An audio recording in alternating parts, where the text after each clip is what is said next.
Hello, Sunshine. Welcome back to another episode of ABLAZE podcast. Sorry if I'm a bit more tame and a little bit more, it's probably good and easier for you to listen to, at least for today's subject, I think. As if you follow my shorts, then you know I also posted on a post because I wasn't quite feeling to even record that day. But basically, I had a really bad fall. And also it was followed by the puppy not being thing falling through. So I didn't get a puppy at both knees, pretty grazed up. It's really, really sore, like it's pretty much raw. And I've been putting septic cream on it, antiseptic cream, and sometimes when I get up, it's fine. Sometimes when I get up, it hurts so much that it's shaking. My rib is also kind of like, I think, bruised on the inside, maybe. Like, I don't think it's a broken rib because you can definitely feel that, according to my friend Breezy. Thanks for that info. Because I've never broken anything. Anyway, today's episode, I wanted to call it Heated Seats after Sam Tompkins' song. As you know, I'm a huge Sam Tompkins fan, and I've been very, very lucky to be, a fan of someone who creates such incredible music, but also someone who actually has that much time to dedicate to his fans and actually respond, follow them. I was very lucky this year to have the milestone reach where he's actually following my channel. But anyway, I'm not a very good listener in terms of my hearing's not always great with lyrics. And, apparently a lot of people are like that, but I'm particularly one of the really bad ones. I often have to look it up. And that's why I wish more people on Spotify, for example, actually put up their lyrics, especially since I mostly follow independent artists. But,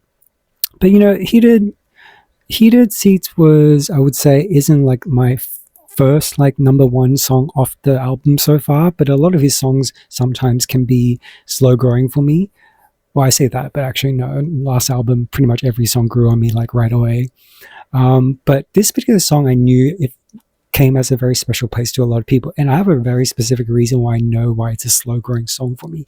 And it's the reason why I looked up the lyrics to have a look at specifically how everything runs down. And he just actually released his next song too, Lasso Moon. But anyway, it was funny because I literally was just thinking that maybe I will get up and make a episode about this. This wasn't planned, by the way. This was very, very spontaneous. And then, he released the song. So I was just like, damn, it was all meant to be for sure. And this is how I know, because I'm actually still in a lot of pain, but I'm getting up and I really want to record this episode. And before I was just pushing myself and I couldn't. So this is how I know this is a really worthwhile episode and I really want to talk about it. Heated Seats is a song very much about, and is one of the reasons why I love Sam Tompkins so much, is because he tackles a lot of these subjects that don't really come naturally as a main theme that a lot of people talk about. Sure, grief is something that a lot of especially sad type of music artists talk about. But his particular type has a very, very unique niche to it. It's very, very relatable, but it's very, very unique to him, is what I would say is the best way to describe it. For example, if you look into the lyrics of Heated Seats, it's very much about childhood innocence. When you're a child, you kind of don't see parents as something that is a being who is finite. We kind of see that they are parents. We kind of feel like there is so much time. You're a kid, so your time, your essence of your understanding of time is also very different to an adult's. And there is a theory about that. Apparently, the more you get into a routine, the slower your concept of time, your faster the concept of time goes. But when you have more novelty experiences, more new experiences, especially as a kid, for example, time feels a lot slower. So that's quite interesting. And I think that kind of goes hand in hand with how we experience our parents and, our understanding of it. And also as you're younger, you don't really understand life and death yet. So that kind of understanding, even with a logical understanding, if you don't experience it, grief doesn't quite, have that connection with you and your life yet. And, so you would think your parents will be around forever, essentially. And the reason why that song is so special and interesting to me is because, so it's about childhood innocence, and it kind of how you kind of think about the wrong things. He's jealous about his sister taking the front seat and getting the heated seat. He's wondering when he's going to get a chance with it. And I remember when I was younger, my focus was things I don't really care about how, I don't really mind my parents being away. I know they're having a hard time, that she's working hard to earn us money, and, so that we don't always get to be with our parents. And with our dad, I mean, like, we had a good life. So even if he wasn't around, if we don't understand why, I never really questioned it. And I always had like a bit of a unique family setup. So it wasn't really strange to me to begin with, like to have another, I guess, like a weird thing to the family, I guess. If you don't know, my dad basically wasn't around at all, and we never really questioned it. He was just always at work. And I think after like I was 10 years old, essentially from that point on, I never saw him even like once a year. But I lived with my mum and my aunt, swapping places, one working overseas and looking after my grandma, and one person kind of looking after us. So it was always a unique setup, is what I mean by that. And, eventually towards the end of the song, it says, then it comes to this realization where Sam realizes that what was special about the car was actually that he was driving with his dad, and that his dad loved him, he loves him. And, like now it feels like he's just existing rather than living. And it's like this nod to like a lot of people's late understanding of how quickly life fades away and how things can take away something special to you very unexpectedly. I feel like artists like Alex Warren could be like a very like a great representation of that.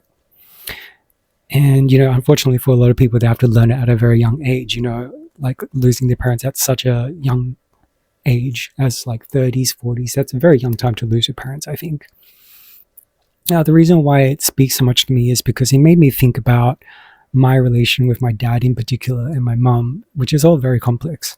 With my dad, because it's such a strange relation. And then at one point, there was a lot of family sort of toxic, I guess, like controversy and just behind the scenes shit going on. And my mom at one point came up to us and just said, hey, I'm going to have to divorce your dad. And we're like, all right, well, we're not really exactly familiar with him. So whatever has to happen, has to happen. I guess it's more your choice.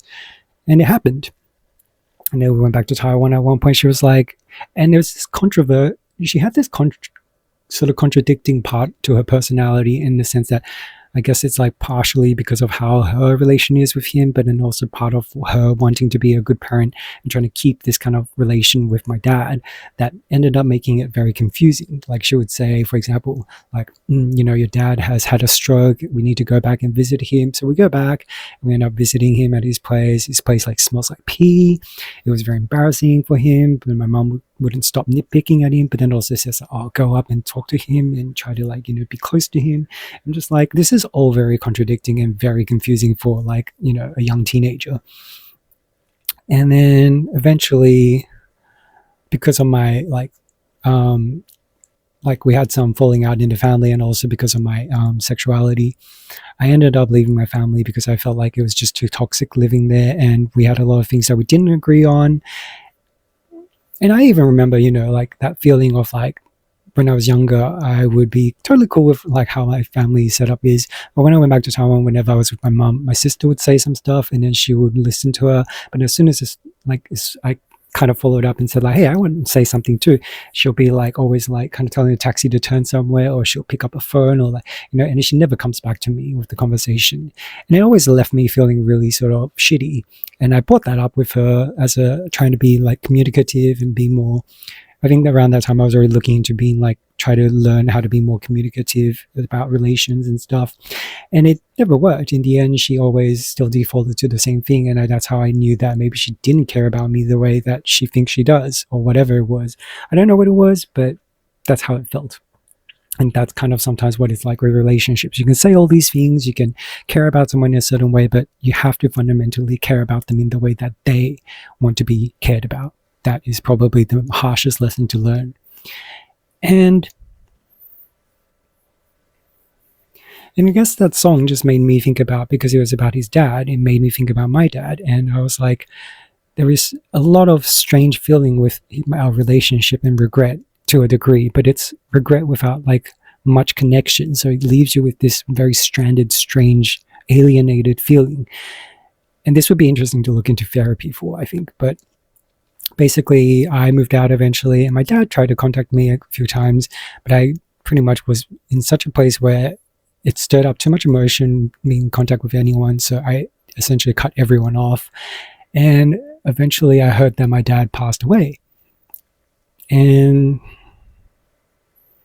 I don't know, I met a friend that was very spiritual last year, and she told me that, people who pass away basically don't feel ego anymore and end up feeling special sense of softness and kindness and enlightenment and love around everything, or something like that. And I thought, that's great. My grandma was obviously a very troubled person. My dad obviously had a lot of issues. And I just thought all these people probably are in a better place now that they don't have to struggle with that anymore. There's just a lot of family fights behind the scene. People try to be forcefully sticking everyone together to look like a happy family, which like a lot of Asian cultures like that. But everyone just ended up hating everyone behind the scenes anyway, which I was just like, that's kind of like, what's the point of that? And why live life like that? Such a piece of work. And yeah, and part of me feels very, very jealous of Sam.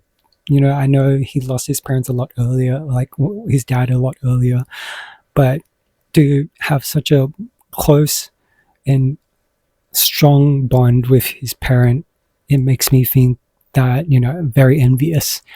And I think that is something, if Sam, you're watching this, I think that is something you should really, really cherish and remember, that not everyone has that. And I know it must be very, very hard on you, but if you think about it, your dad, considering how much he had to go through, considering how difficult all the challenges he was presented with, he spent that much amount of time and energy putting love into your relationship. I think that is probably one of the most, it's making me a little emotional, it's probably one of the most beautiful things I've ever seen.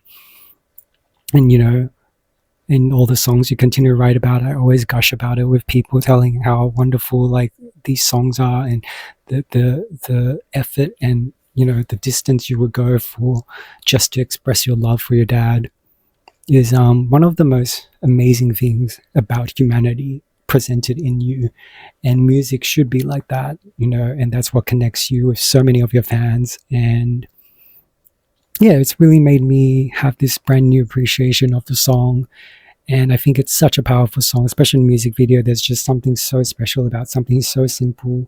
Every music video in this album so far has been uniquely simple and bold, but very, very impressionable and just so beautiful to look at. And yeah, so I guess it's just kind of a nod to the song that,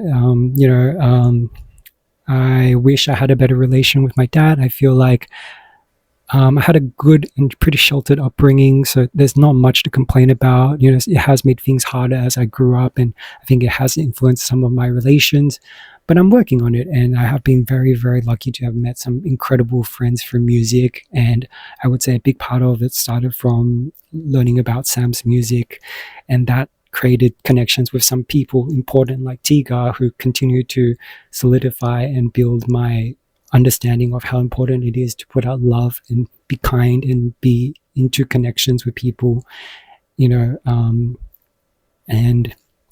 obviously that builds out more connections to other people. And I've noticed all these music people who are probably the easiest people to kind of be getting into their world, because they're so welcoming and so kind and so loving. And and they are often the people who work the hardest trying to build their dream, because it's so hard and they have to do so many things at the same time in order to try to even get a chance of getting there. But I guess, yeah, this video is really just a nod to you and your dad's relation and the song, and a thank you for you for producing such an incredible album. Yeah, so Heated Seats. Heated Seat, if you haven't seen the music video or listened to the song, head on over to Spotify, go follow his channel. He's got Sam Tompkins UK or Sam Tompkins Behind the Scenes. Both are really cool channels. One of them obviously shares a little more different perspectives on things. Go follow some of the crew members that help him produce.